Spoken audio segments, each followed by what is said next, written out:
Audiences love horror movies. The experience of going to the cinema to confront your most violent fears can be quite therapeutic. Culturally, we've even made these murderous, psychopathic villains icons by celebrating and dressing up as them for Halloween. But in horror, there's usually a safe distance between the violent threats unfolding on screen and reality. We may fear these things, but we also acknowledge they're statistically unlikely to ever really happen. Similar to riding a roller coaster that's been safety tested, we get to simulate a terrifying situation and make it fun for ourselves. But by contrast, we can look to the early work of writer-director Neil Labute, who in my view has created some of the darkest, most horrifying, despicable villains ever portrayed on screen. And most of you have probably never even heard of him. In fact, for making this video, I couldn't even purchase any Blu-ray copies of his work, as nowhere sells them. I had to use my old DVD copies. So he's by definition pretty niche. His later work is, let's just say, very different, being the writer-director behind the Wicker Man remake. Open my eyes! My eyes! Ah! And for most film fans that may be enough to outright dismiss him. But I would argue that for any cinephile, Neil Labute's early work is essential viewing. Part of me hesitates to even recommend them as movies, as they're very dark, not flashy, quite flawed, perhaps not even enjoyable, but like any great piece of art, they're an experience unlike any other.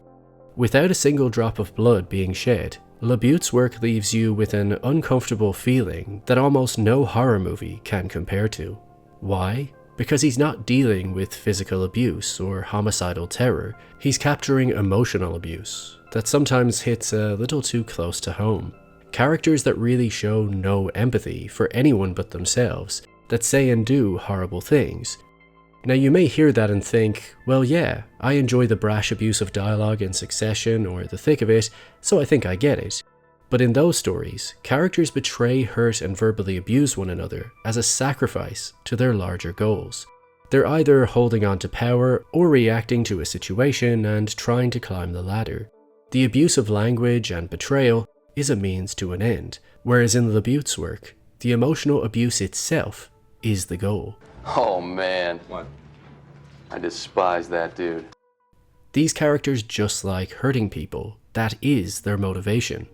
And unlike horror movies, where there's a safe distance between the terror unfolding on screen and reality, even if you haven't directly experienced anything like this, somewhere deep inside of you, you fear that maybe this has happened to you. Perhaps you were once left with this eerie suspicion that someone you dated or slept with didn't just not care as much about you as you did for them, but perhaps they did it as a joke or to use as gossip. They used you. As if you weren't even human, you were just something for them to play with. And Labute unflinchingly explores these ideas to showcase both sides of emotionally abusive dynamics. So whether you were, to a smaller degree, a perpetrator or a victim, you can slightly see a part of yourself in these situations. Except that Labute makes his characters far more extreme, and there's no grey area. Let's take a look at what I consider his three most important pieces to understand what's so depraved about these stories. And then later, for those of you who have already seen the movies, we can delve deeper into real spoiler territory to examine the most haunting moments. We start with his debut movie, In the Company of Men, adapted from his play of the same title. The movie cost just $25,000 to produce and was Aaron Eckhart's breakthrough performance as Chad.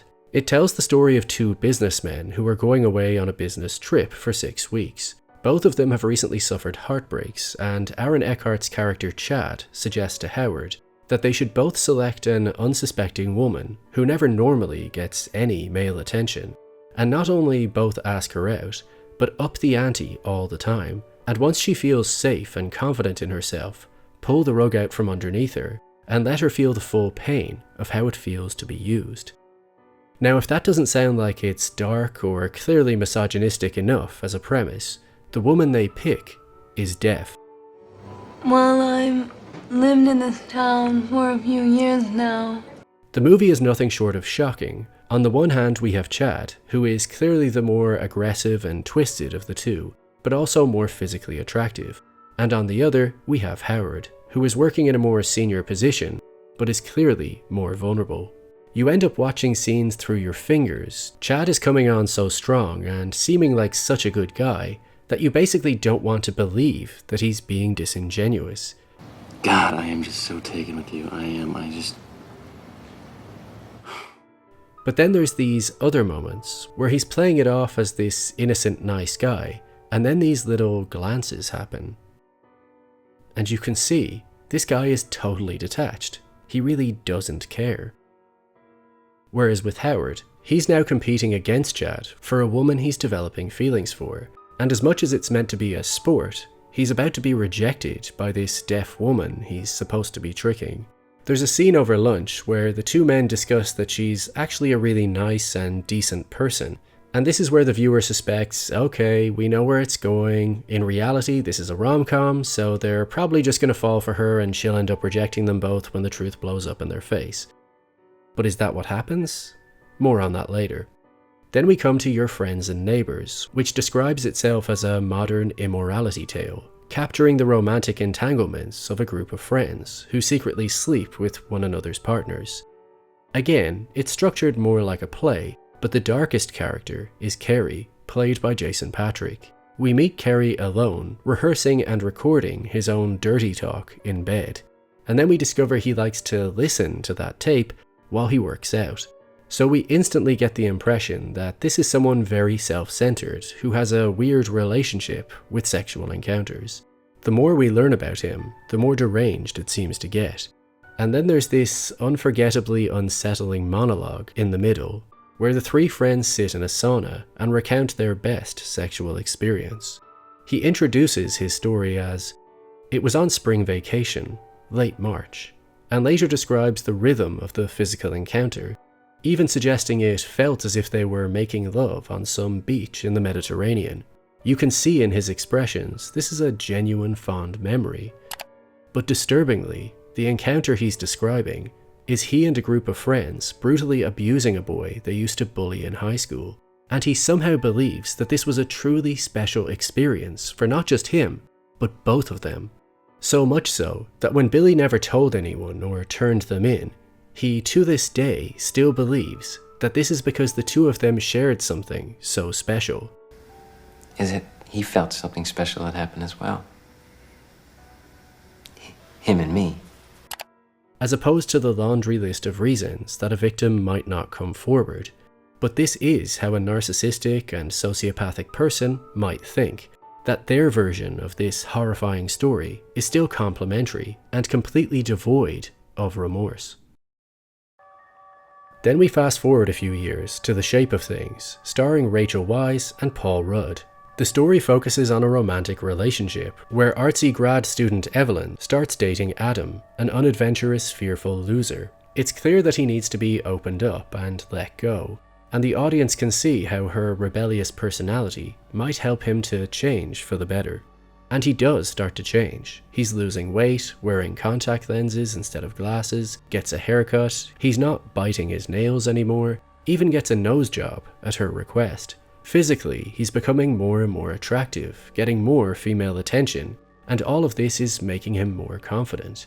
But she doesn't get along with his friends, so eventually he will have to make a choice between keeping Evelyn, the person who has changed his life, or his friends, who have known him for longer. This is a dynamic most people will witness at some point in their life, that a friend gets into a relationship and just sort of starts to disappear. They're less available, and you may even suspect the new partner doesn't like their old friends. Their personality changes, different fashion sense, different activities, different opinions. This can all be part of a natural, healthy relationship cycle, and even personal growth. So even though it feels weird to watch a friend change, it's part of life, right? Now from here we're going to go a bit deeper into these movies, so there will be bigger spoilers. I do recommend that you watch these films if they take your interest. They're guaranteed to leave you with some things to think about, but if you don't want any key spoilers, this is the time to exit. But the end of The Shape of Things reveals that Evelyn wasn't doing this because she loved Adam. She was exclusively doing it as an art installation for her thesis, using him as a human sculpture, that she wanted to test how an individual could be convinced to have their flesh molded into something new, and to see how the subject and the world would react as he became more attractive. The result is that Adam became more deceptive and outspoken. In essence, a worse man who looks better, and how that's what society values most. Evelyn sociopathically does all of this in the name of art, as that's all she values. And even though she's destroyed his life, his self-esteem, alongside his friends' relationships, she expresses no remorse whatsoever. As for me, I have no regrets, no feelings of remorse for my actions. And that's a theme throughout Labute's work, and what makes his early movies so challenging to witness. You're expecting the characters to change for the better, to avoid harming others, or at the very least feel some shame for their actions. But they don't. They're too captivated by their own power and ability to manipulate, and that misanthropic instinct takes precedence over any moral compass. In Your Friends and Neighbours, Cary expresses similar sentiments when asked if he thinks he's a good person, and he recounts another horrifying story of how he got revenge on someone that rejected him, and then states that he doesn't know if he'll pay for any of this in the end, whether there's a god or not. We'll see. But until then, we're on my time. Okay? This narcissistic impulse to be in control, to view yourself as a god, is something Chad also shares in the Company of Men. Why, Chad? Because I could. In the most despicable scene, his victim confronts him about his actions, as Howard told her what's going on. And as a viewer, we really want to believe he's going to do the right thing and spare her feelings. It wasn't a game. I mean, we. And he seems to be doing it. He's stuttering, denying it, looking conflicted internally, but then he just bursts out laughing. And you can feel your heart sink to the floor. She rightfully slaps him, and he just takes it. I'm honestly not sure I've witnessed a more tense scene in my entire life, where you just don't know what's going to happen next.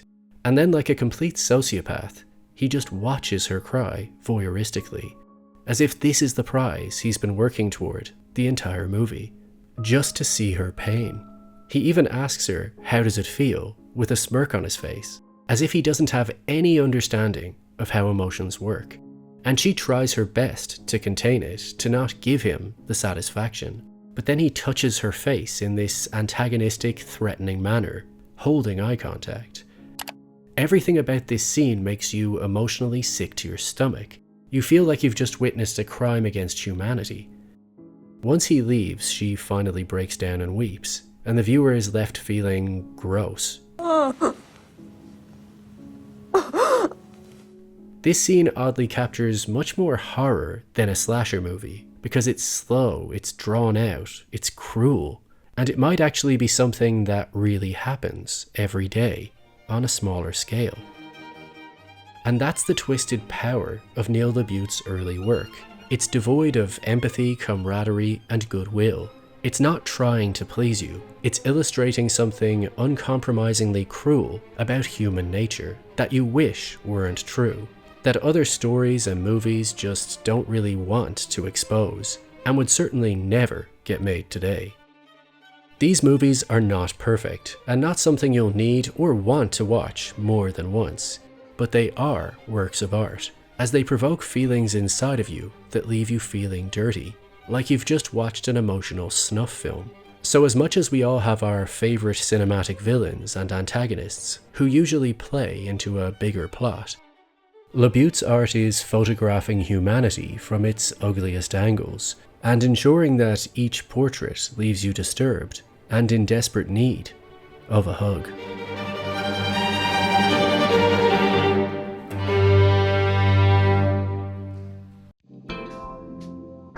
If you enjoy content like this and want to see more of it, please do consider supporting me on Patreon, as it really does make a difference to how much content I can pump out. Or if you can't afford that, then simply like the video, subscribe, and leave a comment down below to help the algorithm do its thing.